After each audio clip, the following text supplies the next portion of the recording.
عن عمران بن حسین رضی اللہ عنہ انہ سأل النبی صلی اللہ علیہ وسلم عن صلاة الرجل قائدا فقال رسول اللہ صلی اللہ علیہ وسلم ان صلى قائما فافضل ومن صلى قائدا فله اجر نصف القائم ومن صلى نائما فله اجر نصف القائد۔ عمران بن حسین رضی اللہ تعالیٰ عنہ نے اللہ کے سے یہ سوال کیا کہ کوئی شخص جو ہے بیٹھ کر نماز پڑھتا ہے تو اس کا کیا حکم ہے؟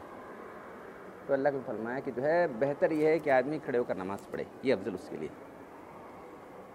اگر وہ بیٹھ کر پڑھتا ہے تو اس کو آدھا ثواب ملے گا، جو کھڑے ہونے پر نماز پڑھتا ہے تو اس کا آدھا ثواب ملے گا، اور اگر وہ لیٹ کر پڑھتا ہے نماز تو بیٹھ کر پڑھنے کا آدھا ثواب اس کو ملے گا۔ یہ بھی بخاری کی حدیث ہے، پرسوں حدیث آپ کے سامنے آئی تھی بیٹھ کر پڑھنے کے بارے میں اور کرسی پر پڑھنے کے بارے میں، تو وہ یہی صحابی ہیں جن کو بواسیر کی شکایت تھی، تو اللہ کے فرمایا کہ تم بیٹھ کر پڑھو، تو بیٹھ کر پڑھنے سے بھی خون جاتا تھا، تو کہا کہ تم لیٹ کر پڑھو، تو لیٹ کر پڑھتے تھے صحابی، معلوم ہے۔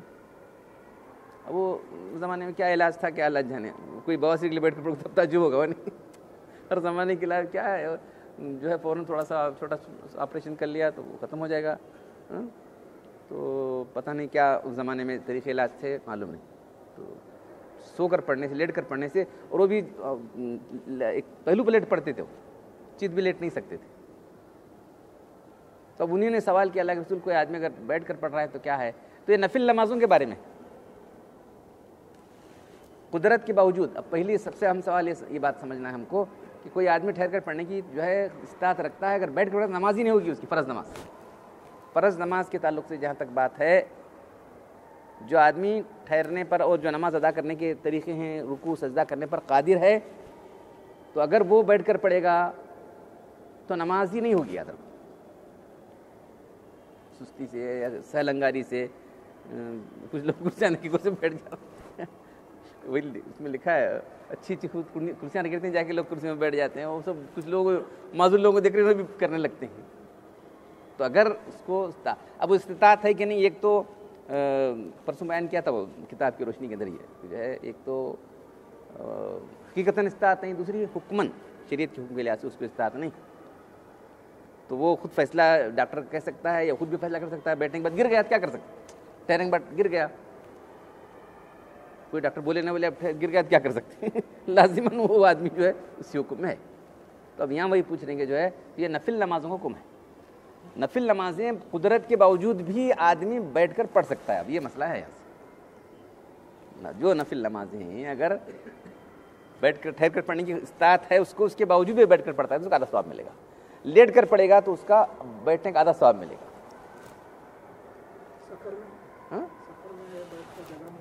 وہی پڑھ سکتا ہے، سفر میں اگر ٹھہرنے کی جگہ نہیں ہے تو بیٹھ کر پڑھ سکتا ہے۔ اب ٹرین چل رہی ہے، ایسا دیکھتے نا، اب ہم کو دیکھیں گے ہمارا ٹائم کب ہے، وہاں جا کے پڑھ سکتے ہیں، پوری طرح نماز ٹھیک طرح سے پڑھ سکتے ہیں، یا تو پڑھ کے نکلو، یا وہاں جانے کے اترنے کے بعد پڑھ سکتے ہیں، یا ٹرین ٹھہرتی اتنی دیر، کبھی دیر ٹھہر جاتی نا، 15 منٹ ٹھہر جاتی ہے، تو وہ سب دیکھ لینا ہم لوگ۔ لیکن بالکل ایسی فاسٹ ٹرین ہے کہ ٹھہرتی نہیں، بعض وقت ایسا ہو جاتا، وہ بھی ٹرین ایسے ہی نا، نان اسٹاپ ٹرین، بس چل رہی نماز کے بیچ میں، اب وہاں تک نماز ختم ہوتا ہے تو بیٹھ کر ٹھہر کر نہیں پڑھ سکتے، بیٹھ کر پڑھ سکتے۔ تو یہاں جو ہے یہ جو مسئلہ ہے یہ نفل نمازوں کے تعلق سے ہے۔ اب نفل نماز لیٹ کے پڑھ سکتے ہیں کیا؟ تو یہ ان کو اللہ نے فرمایا تھا، تو ہمارے اکثر فقہا کا یہ کہنا ہے کہ لیٹ کر بھی پڑھ سکتا ہے، لیکن امام ابو حنیفہ رحمۃ اللہ علیہ کہتے ہیں کہ جو ہے لیٹ کر پڑھنا نفل نمازوں کی داخل، کسی کوئی شدید ضرورت بھی نہیں ہے، اس لیے جہاں تک اسے ٹھہر کر پڑھے یا تو بیٹھ کر پڑھے، امام صاحب کا ہمارے کہنا ہے۔ تو دو نقطہ نظر ہیں، نمازوں کو ضروری کر لیں، ہاں ارے وہی وہ نہیں، ویسا نہیں اس لیے یہاں ہے نا آدھا پو ثواب، وہ بھی ثواب لینے تیار ہو گئے، ویسا نہیں ہے۔ تو اللہ کے رسول جو ہے، اچھا اب یہ اور دوسرے صحابی کو معلوم ہوا کہ اللہ کے رسول ایسا بیٹھ کر پڑھنے کے لیے بولے ہیں، تو انہوں گئے، اللہ کے رسول بیٹھ کے پڑھ رہے تھے اللہ کے رسول وسلم۔ تو عائشہ رضی اللہ بیان کرتی ہیں کہ اللہ کے رسول تو تمام نمازیں ٹھہر کر ہی پڑھتے تھے، یہاں تک کہ پر ورم آ جاتا تھا۔ جب آخری عمر ہو گئی تو آپ کا وزن بڑھ گیا، آپ کا بدن جو ہے بھاری ہو گیا اللہ کے کا، تو اس وقت جو ہے اللہ کے رسول جو ہے کبھی تلاوت کرتے تھے یا بیٹھے بیٹھے تلاوت کرتے تھے، کھڑے ہو کر رکوع سجدہ کرتے تھے، یا ٹھہر کر کرتے تھے، بیٹھ کر پھر رکوع سجدہ، جیسا سہولت ہے ویسا کرتے تھے۔ تو ایک صحابی عبداللہ بن عمر رضی اللہ تعالیٰ عنہ گئے دیکھا کہ اللہ کے رسول ہم جو بیٹھ کر نماز پڑھ رہے ہیں تو اللہ کے وہ بولے ہیں کہ جو ہے ٹھہر کر پڑھنے کا ثواب دگنا ہے، بیٹھ کر پڑھنے کا آدھا ہے. تو آئیے اس طرح جا کے اللہ کے رسول ان کے سر پر ہاتھ رکھ دیا الگ. تو یہ اس زمانے میں چلتا تھا نا، وہ ہر ایک کا ایک طریقہ ہے نا. ان کے سر پر ہاتھ رکھ دی تو اللہ کے رسول کیا بات ہے پھر پوچھے اللہ کے رسول میں تو یہ سنا ہوں کہ آپ یہ فرماتے ہیں کہ جو ہے بیٹھ کر پڑھنے سے زیادہ ثواب ملتا ہے. تو کیا بات صحیح ہے کیا؟ ہاں بیٹھ کر پڑھنے سے لیکن مجھے نہیں ہے وہ میرے لیے وہ کام نہیں ہے، اس لیے لیکن تم کو ہے. تم لوگ اگر بیٹھ کر پڑھیں گے تم کو ٹھہرنے کی قدرت کے باوجود تم بیٹھ کر پڑھیں گے تو تم کو آدھا ثواب ملے گا. نفل نمازوں کی بات. تو صحابی جا کے کلیئر کر لے کیا الگ بیٹھ پڑھتے تھے. ہاں ٹھیک ہے بیٹھ کر پڑھتے تھے اللہ کے رسول، تو میں تمہارے جیسے نہیں ہوں. تو اللہ کے رسول کے کچھ احکام الگ الگ ہیں. سونے سے وضو ہمارا سو جائے تو وضو ٹوٹ جائے گا ہمارا، لیکن اللہ آپ کا وضو نہیں ٹوٹتا. ہم جا کے مسجد کے ستونوں کو جمعہ کے دن آ کے نہا لے کے وہاں ٹیکا بیٹھتے نہیں، اونگ جاتا ہے، اونگتی وضو ٹوٹ چلا گا. اگر کوئی آگے اونگ رہا ہے اس کو سارا نکال دے، جھک گیا ڈھلک گیا تو پھر وضو چلا گا اس کا. کئی لوگ ہیں بس وضو نہیں ہے تو نماز کہاں سے ہو رہی جب وضو نہیں تو نماز ہی نہیں ہوگی. تو بہرحال اللہ کے رسول کے احکام الگ ہیں. اگر ہم سو جائیں ایسی حالت میں ٹیک لگا کے سو جائیں اور جو ہے ہاں رکوع سجدی کی حالت میں اگر اونگ آئی تو نہیں، قیام کرتے ہوئے نیند آئی تو نہیں. ایسا آ جاتی ہے نا، بہت تھکا ہوا آدمی ہے یا نیند نہیں کیا ہے تو ذرا ٹھہرے امام پڑھ رہا ہے نیند ہے، رکوع میں ذرا سا جھونک لے رہا ہے، سجدے میں تھوڑا سا وہ اور بات ان حالتوں میں. لیکن ٹیک لگا کے اگر بیٹھا ہوا ہے آدمی اور اس کو آ گئی اور سہارا نکال دیا جائے تو گر جائے گا تو وضو ٹوٹ جائے گا اس کا.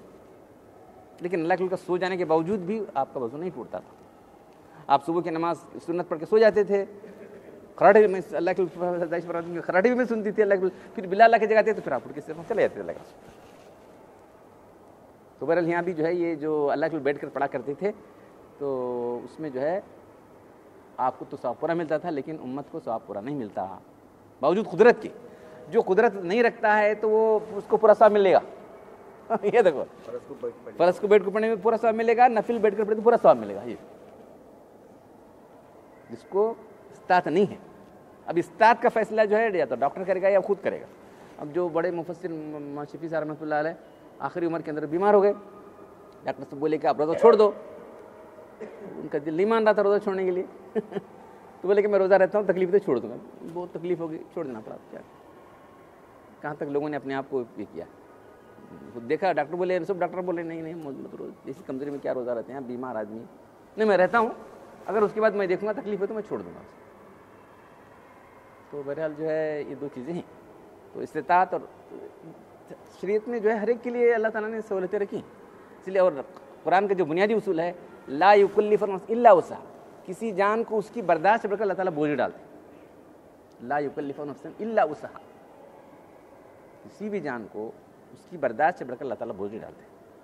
وہ لے رہا تو کیا کرنا، وہ نہیں لینا. انہیں سوچنا چاہیے میری برداشت کتنی ہے، وہ لے کے کرے. اپنے آپ کو انڈر مینج بھی نہ کرے، اپنے آپ کو اوور مینج نہ کرے.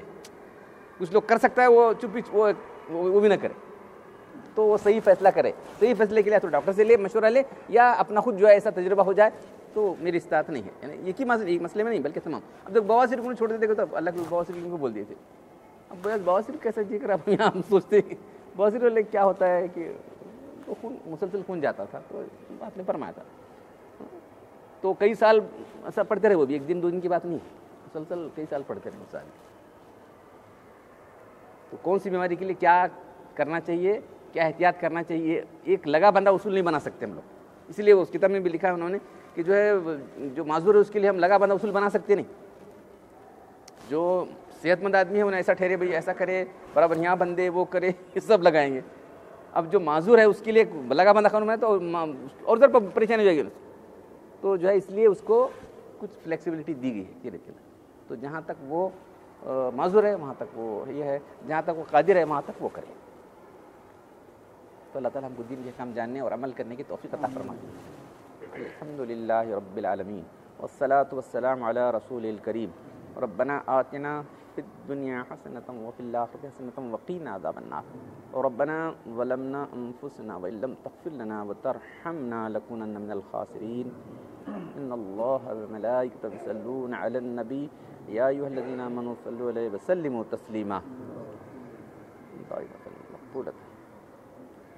سبحان ربک رب العزت عما یصفون وسلام علی المرسلین والحمد للہ.